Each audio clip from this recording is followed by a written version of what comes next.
벽산 건재계열사 그리고 우리 하츠페인트 연합으로 이렇게 예배드리는 게 3년 만에 처음인 거죠. 주위를 한번 둘러보십시오. 옆에 누구 앉으셨는지. 자, 우리 한번 따뜻하게 인사 한번 합시다. 잘 오셨습니다. 인사 한번 하시죠. 오늘 영하 14도라고 하더라고요. 이 강추위에 그 추위를 뚫고 오신 여러분들 환영하고 축복합니다. 3년 만에 얼굴을 뵈니 마음이 좀 어떠신가요? 네, 아마 이 시간을 모두들 그리워하셨을 텐데 우리 성탄이 이제 이틀 지나면 성탄이죠. 성탄 인사말 다 기억하시나요? 여기 앞에도 있지만 메리 크리스마스. 네, 그게 뜻이 있습니다. 한번 눌러주시죠. 메리 크리스마스, 메리 크리스마스. 이런 뜻입니다. 메리는 즐겁게, 명랑하게. 그 다음에 크리스마스는 이제 크라이스트랑 마스가 합쳐지는 건데요. 마스는 이제 예배라는 뜻, 미사라는 뜻입니다. 그래서 한국말로 풀으면 우리 즐겁게 예수님을 예배합시다. 이런 의미가 있습니다. 자, 그런 의미를 담아서 옆 사람에게 따뜻한 눈빛과 멋진 목소리로 메리 크리스마스 함께 한번 인사 나누실까요? 시작! 메리 크리스마스! 자, 손도 좀 흔들어 주시고, 자, 메리 크리스마스! 네, 고맙습니다. 한결 이렇게 따뜻해지네요. 우리는 소통할 때 이렇게 마음이 열리고요. 또 소통하면서 눈을 바라볼 때 마음이 따뜻해지고요. 또 우리의 마음과 영혼이 따뜻해지려면 서로에게 따뜻한 한마디가 필요합니다. 어떤 말을 좀 해주면 마음이 따뜻해질까요? 교회에서는 이런 말 합니다. 주님의 이름으로 사랑합니다. 축복합니다. 한번 해보실래요? 주님의 이름으로 사랑합니다. 한번 인사해 봅시다. 주님의 이름으로 사랑합니다. 네, 사랑합니다. 성탄절이 되면 여러분들 무엇이 가장 먼저 떠오르십니까? 저는 추리, 그 다음에 캐롤, 그 다음에 성탄 카드, 그리고 함께 식사하는 어떤 그런 따뜻한 분위기. 사실 교회보다 백화점이 성탄 추리가 먼저 들어오는 것 같고요. 캐롤도 먼저 울려 퍼지는 것 같습니다. 그래서 교회가 백화점으로 옮겼나? 라는 착각이 들 만큼 분위기는 백화점이 벌써 성탄 분위기를 만들어 가더라고요. 성탄절의 주인공은 예수님이십니다. 이 땅에 아기로 오신 예수님이신데 전 성탄절이 되면 저기 있는 질문처럼 아기 예수님 하면 좀 막연합니다. 성탄절이 어떤 날이냐면 온 세상을 창조하신 하나님이 인간이 되신 날이더라고요. 하나님이 인간을 피조물로 만드셨는데 어떤 이유로, 어떤 연유로 이 만물을 창조하신 하나님이 피조물인 인간이 되셨고 인간으로 오셨는데 그 아기로 오신 날이 성탄절입니다. 그래서 성탄절이 되면 이런 질문을 늘 묻게 됩니다. 하나님은 어떤 이유로 인간이 되셨을까? 인간이 되셨는데 또 어떤 이유로 아기로 오셨을까? 이게 저의 늘 질문이었습니다. 여러분들은 성탄절이 되면 어떤 질문을 좀 묻게 되시나요? 매번 오던 성탄절 캐롤 부르고 교회에서 행사하고 같이 예배드리고 가족과 식사하고 그 이상도 그 이하도 혹시 아니진 않습니까? 오늘 요 질문을 좀 여러분들 마음에 품었으면 좋겠고요. 하나님이 인간이 왜 되셨는가 좀 두 가지로 짧게 함께 좀 이렇게 생각해 보고 싶습니다. 사랑하는 여러분, 누군가를 사랑하면 함께 하고 싶습니다. 함께 함을 넘어서서 모든 시간을 같이 있고 싶어 합니다. 하나님이 인간이 되신 이유는 여러 가지 이유가 있습니다. 교회에선 이렇게들 이야기합니다. 아담과 하와가 하나님께 불순종해서 죄로 말미암아 하나님께서 오셔서 그 죄를 해결해 주시기 위해서 인간의 몸을 입고 오셨다고. 네, 예습니다. 그 부분도 분명히 있습니다. 그러나 성탄절에는 더 깊은 신비가 있습니다. 왜 하나님이 인간이 되셨고 그 인간으로 오셨는데 아기의 모습으로 오셨는지 이 시간 함께 좀 생각해 보았으면 좋겠습니다. 제가 발견한 첫 번째는요. 한번 같이 읽어볼까요? 인간을 향한, 다시 한번 인간을 향한 하나님의 마음을 보여주시기 위해서. 구약 성경에 보면 하나님을 본 사람이 한 사람도 없습니다. 하나님을 보면 죽거든요. 근데 신약에 와서 하나님을 누구든지 볼 수 있게 되었습니다. 하나님이 인간이 되셔서 아기 예수님으로 오셨거든요. 하나님이 인간이 되신 이유는 여러 가지 이유가 있겠지만 그걸 종합해보면 이렇게 표현할 수 있을 것 같습니다. 하나님이 온 땅을 지으시고 모든 것에 하나님을 알 수 있도록 사인을 이렇게 표시해 놓으셨거든요. 알아차릴 수 있도록. 그런데 사람들이 사는 것이 너무 바쁘고 욕망과 탐욕에 눈이 멀다 보니까 못 알아차리는 겁니다. 보여줘도 못 보는 것이죠. 눈이 먼 것이죠. 하나님이 너무 인간들을 사랑하셔서 이거 안 되겠다. 이러다가 인간들 다 무너지고 망가지겠다. 하나님께서 직접 인간이 되기를 선택하시고 이 땅에 오신 날이 성탄절입니다. 그래서 요한복음에서는 아마 교회 다니시는 분들은 다 암송하실 거예요. 요한복음 3장 16절. 제가 한번 암송해 보겠습니다. 하나님이 세상을 이처럼 사랑하사 독생자를 주셨으니 이는 저를 믿는 자마다 멸망치 않고 영생을 얻게 하려 하심이라. 하나님이 세상을 얼만큼 사랑하셨냐면요, 이처럼이요. 영어 성경에 보면요, so loved라고 되어 있습니다. 극진히 매우 사랑하셨습니다. 얼만큼이요? 사람이 되실 만큼이요. 그게 성탄절의 참 의미입니다. 사람이 되셔서 하나님의 마음이 어떤 마음인지 제대로 알려주시기 위해서, 하나님이 이 세상과 하나님께서 만드신 사람을 얼마나 사랑하시는지 그 마음을 보여주시기 위해서 인간의 몸을 입고 오신 날이 바로 성탄절입니다. 아기 예수님으로 오셨는데, 아기가 태어나기 전에 벌써 이름을 하나님의 그 천사가 요셉에게 꿈속에 나타나서 이름을 알려줍니다. 한번 따라서 보겠습니다. 예수. 다시 한번요. 예수. 또 하나 임마누엘. 다시 한번요. 예수.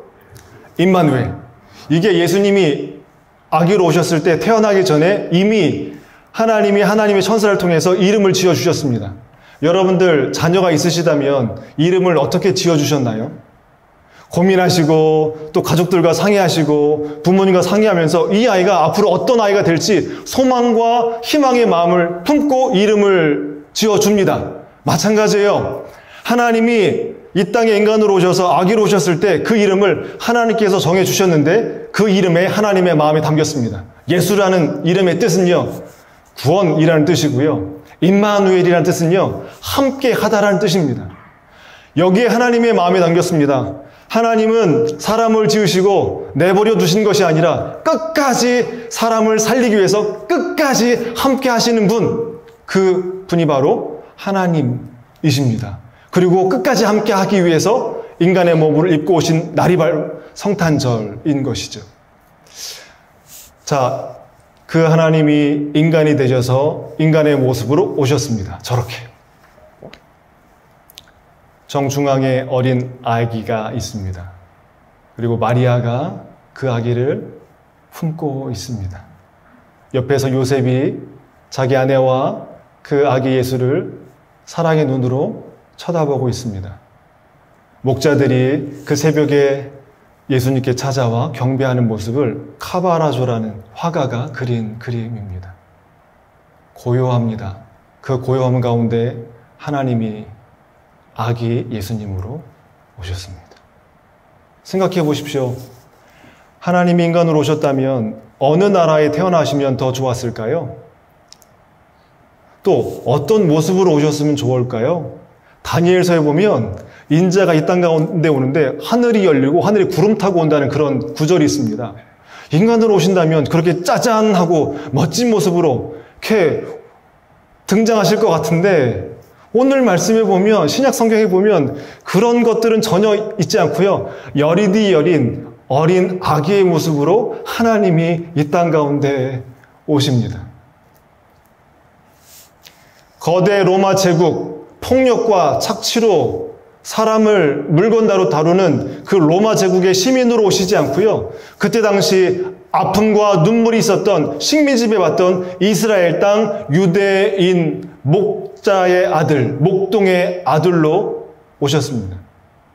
그리고 그때 당시 화려한 성전, 그리고 웅장한 성전, 그곳에 태어나신 것이 아니라 저 초라한 시골 베들레헴 마구간 마을 구유에 아기 예수님이 태어나셨습니다.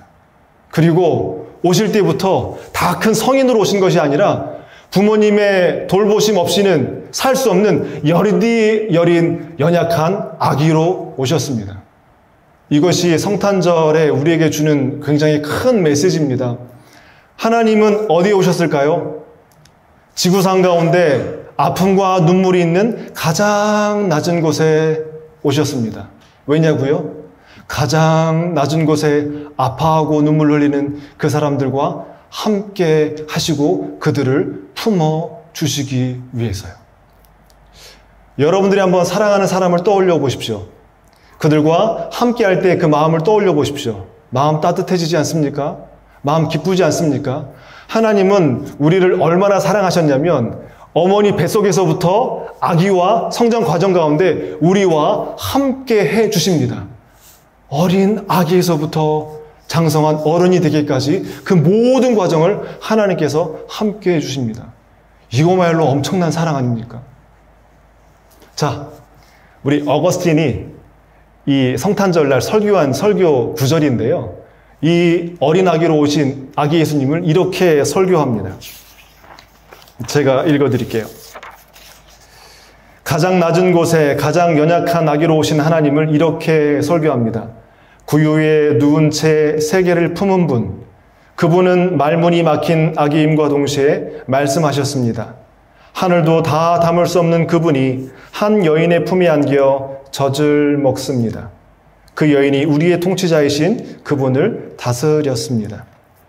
성탄절은 하나님이 우리 인간과 이 세상을 얼마나 사랑하시는지 보여주는, 하나님의 사랑을 보여주는 소중한 날임을 기억하시길 바랍니다.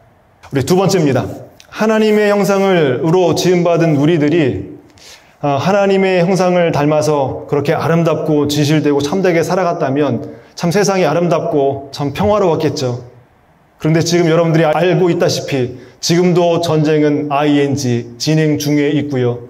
지금도 수많은 사람들이 굶주림과 또 수많은 아픔 가운데 죽어가고 있는 게 현실입니다.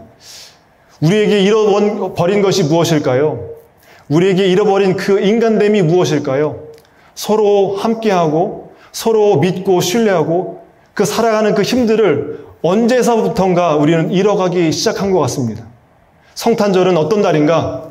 우리의 잃어버린 인간됨을 다시 회복하고 되찾는 날이라고 말씀드릴 수 있을 것 같습니다. 어떻게 해요? 이 땅에 오신 아기 예수님의 삶을 바라보면서요. 성경 말씀은 이렇게 기록합니다. 요한복음 3장 17절인데요. 하나님께서 고통을 무릅쓰고 자기 아들을 보내신 것은 세상을 정죄하고 손가락질해서 세상이 얼마나 악한지 일러주시려는 것이 아니다. 아들이 온 것은 세상을 구원하고 다시 바로잡으려는 것이다. 하나님이 인간으로 오셔서 이제 예수님이 그 삶을 보여주셨는데 예수님이야말로 인간이 어떻게 바르게 살아가는지, 인간다운 삶이 무엇인지 우리에게 본이 되어주시고 또 모델이 되어주신 분이십니다. 저는 이렇게 말씀드릴 수 있을 것 같습니다. 하나님이 왜 인간이 되셨나? 참으로 인간답게 사는 것이 무엇인지 보여주시기 위해서. 저는 이렇게 표현하고 싶습니다. 예수님이야말로 인간됨의 모습을 친히 보여주셨는데요. 오늘 말씀 누가복음 6장 36절에 보면 이런 말씀이 있습니다. 여러분들 보이시면 우리 함께 그 말씀은 중요하니까요. 함께 읽도록 하겠습니다. 시작. 너희 아버지께서 자비하신 것과 같이 너희도 자비로운 사람이 되어라. 한 번 더요. 시작. 너희 아버지께서 자비하신 것과 같이 너희도 자비로운 사람이 되어라. 네. 인간담의 가장 중요한 것은 저는 자비라고 생각합니다. 자비가 영어로 컴패션인데요. 컴패션은 이런 뜻이 있습니다. 함께 아파하다라는 뜻이 있습니다. 예수님께서 오셔서 33년의 삶을 사시면서 우리에게 가르쳐 주신 인간됨의 삶은 한 가지입니다. 함께 아파하는 마음을 가지고 살아가는 삶이 하나님이 우리를 지으신 목적이고 함께 살아가는 우리의 인간됨이라고 예수님은 가르쳐 주셨습니다. 정죄와 심판과 지적으로는 사람이 바뀌지 않습니다. 무엇으로 사람이 바뀔까요? 함께 아파하는 마음, 그 마음만이 사람을 변화시키고 세상을 변화시킵니다. 그 메시지를 전해주는 것이 바로 성탄절의 메시지입니다. 마지막 사진 한 장 보고 말씀을 정리하도록 하겠습니다. 페이스북에서 만난 사진입니다. 한 아이가 암에 걸렸습니다. 암 수술을 받고 항암 치료를 하게 되면 그 항암 치료가 굉장히 독하거든요. 그래서 머리에 있는 그 머리카락이 하나둘 빠져나갑니다. 그러면서 이 아이가 본인 스스로를 얼마나 그 자존감도 떨어지고 힘이 들었을까요? 왜 나에게 암이 찾아왔고 또 이렇게 나를 힘들게 하고 외모까지 이렇게 초라하게 만드니 얼마나 힘들었을까요? 근데 그 아픔을 이 반 친구들과 선생님이 함께 아파해 줍니다. 어떻게 함께 할까 하다가 고민하다가 선생님과 아이들이 아이디어를 냅니다. 우리 암에 걸린 친구와 함께 똑같이 머리를 자르는 겁니다. 그래서 아침에 이 아이가 등교할 때 선생님과 반 아이들이 그 아이를 반기면서 함께 그 사진을 찍은 장면입니다. 저는 이거야말로 하나님이 이 땅에 오셔서 우리가 어떻게 살아야 될지 성탄절의 참 의미가 저 사진 한 장에 담겨 있다고 생각합니다.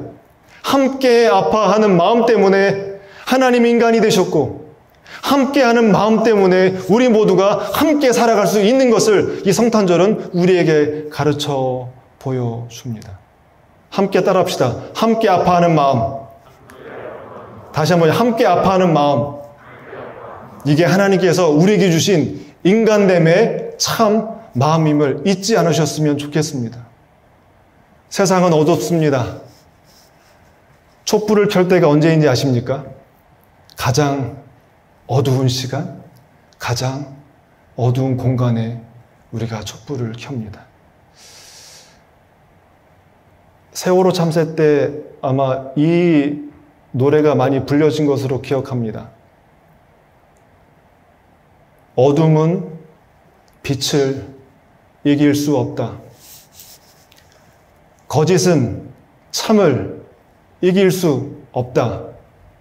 진실은 침몰하지 않는다.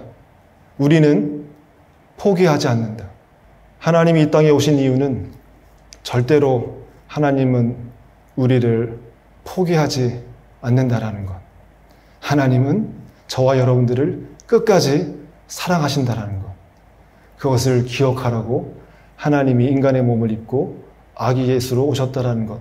그것을 꼭 기억할 수 있었으면 좋겠습니다. 기도하겠습니다. 사랑의 하나님, 이 땅에 참으로 어둠과 흑암과 공허와 빛을 잃고 헤매는 우리들을 내버려 두시지 않으시고 우리를 너무나 사랑하셔서 인간의 몸을 입고 아기 예수의 모습으로 오신 하나님 정말 감사합니다. 하나님, 우리의 잃어버린 인간됨을 이 아기 예수님과 예수님의 삶을 통하여 회복시켜 주시길 소망합니다. 이웃의 아픔에 남몰라 했고 또 이웃의 고통에 눈 감았던 저희들의 모습을 돌아봅니다.